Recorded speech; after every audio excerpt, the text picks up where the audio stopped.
How to fix Messenger notes not showing in Android. So if your Messenger note is not showing, then what you can do is you can head over and troubleshoot.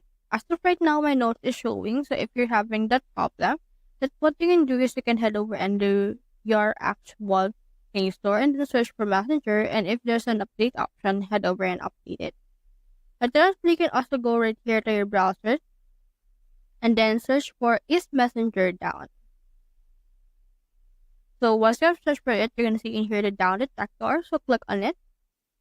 And then from there, you can see in here if your actual messenger is down. So if you see a large spike, click this one right here.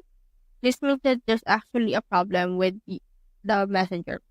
As of the time right now, there is no problem or there's little problem. So the reason may be that your actual app is not updated. So that's how you fix messenger notes not showing in Android. Hope we help.